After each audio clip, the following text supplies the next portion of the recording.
Hello, once again, it is George Clapper, the YouTube math guy. So today I am going to be showing you imaginary numbers. Now, imaginary numbers can come up in a couple different ways. None that I can think of right now. So it might be absolutely useless, but it's still math, so still have to do it. So simple powers. Actually, no, electronics. It's in electronics. Simple powers. So, I to the zeroth, anything to the zeroth is 1.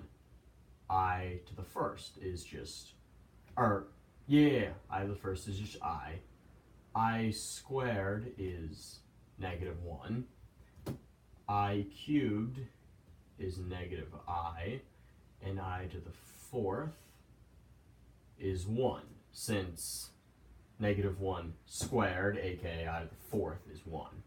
So these are just the simple powers you have to remember for imaginary numbers. So let's see.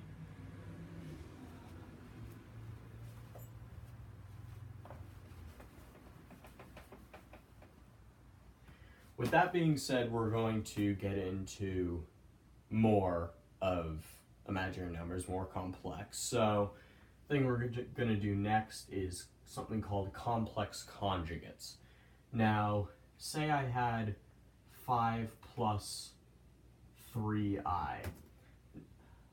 So what would be the result if I were to multiply it by its conjugate? So its conjugate, the conjugate of 5 plus 3i is 5 minus 3i. You just flip the sign. So if we were to multiply those, or get the product of those,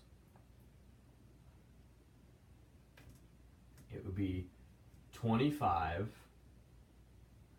minus 15i plus 15i and minus 9i squared. So it would be 25 minus 15i plus 15i and then minus 9i squared. So you just multiply the coefficients, just be that. So these, would cancel out.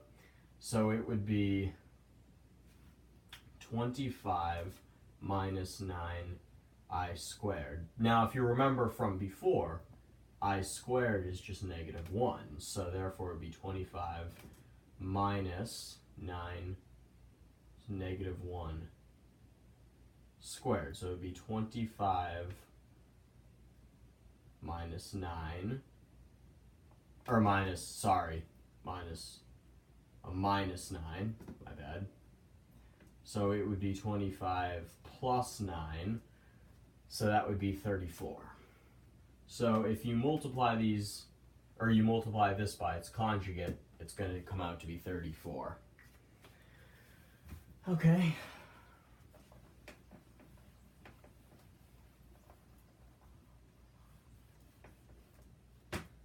Now, plotting. So when you get to somewhat upper level math, you're going to see something that looks like this: a plus bi, or on a graph, because this usually just stands for like 3 plus 7i or something. But if you see x plus yi, or even cosine plus I sine, if you're talking about the polar graph, this means to plot that imaginary coordinate. So how we do this is set up a little graph. This is not a good graph, but it's just to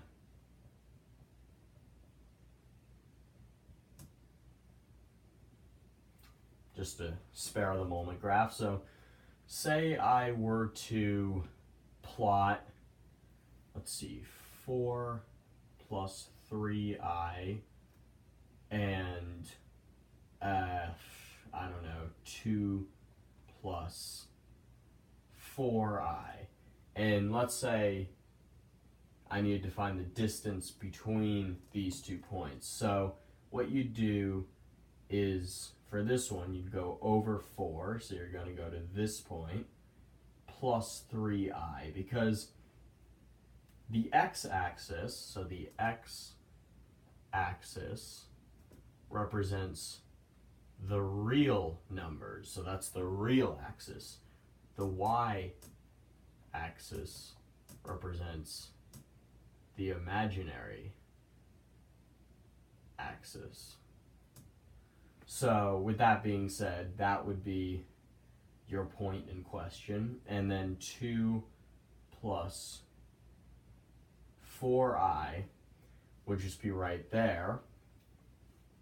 And so I think you're moving over 2, so that would be 2.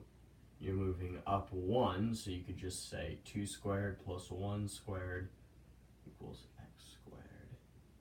4 plus 1 x squared. So you could say that the relative distance between these is radical 5. However, it is a complex plane. Yeah, they call this the complex plane, so I'm not sure if you're, if you go around doing distance formula or whatever on the complex plane. They might just do that for the real plane. Okay, so next what we're going to do is we're going to do more complex powers. I realize that I haven't gotten to like adding and subtracting imaginary numbers, but I might do an example at the end. So more complex powers. So let me put a few up there.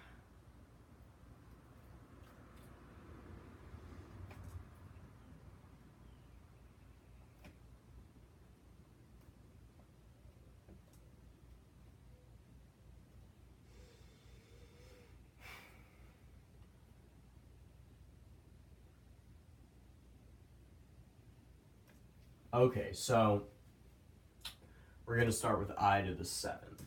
So you can break this down into I to the 6th times I, because you know that when you multiply something with the same base, you just add the exponents.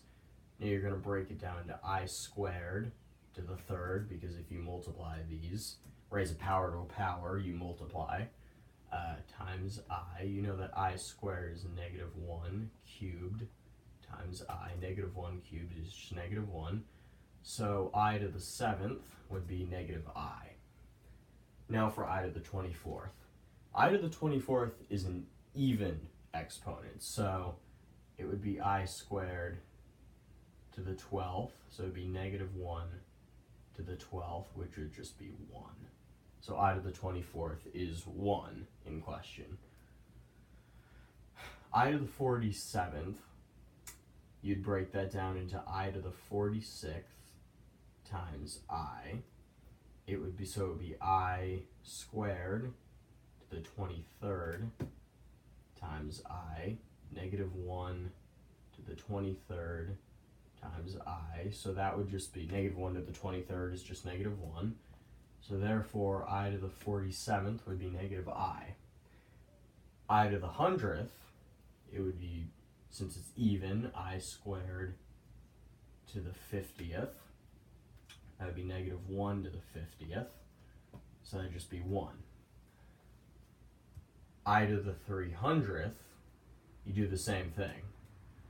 I squared to the 150th, and that would just be 1, I believe. So now I might do some addition and subtraction.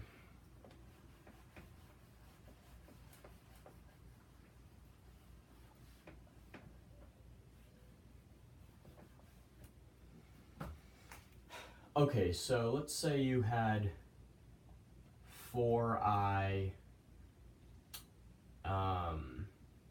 minus 3i squared plus 7. Let's say you had that. So what we're going to do is we're going to first distribute the negative 1. So it's going to be 4i minus 3i squared minus 7. So minus 3i squared is actually plus 3 because I squared. So it's going to be 4i plus 3i minus 7.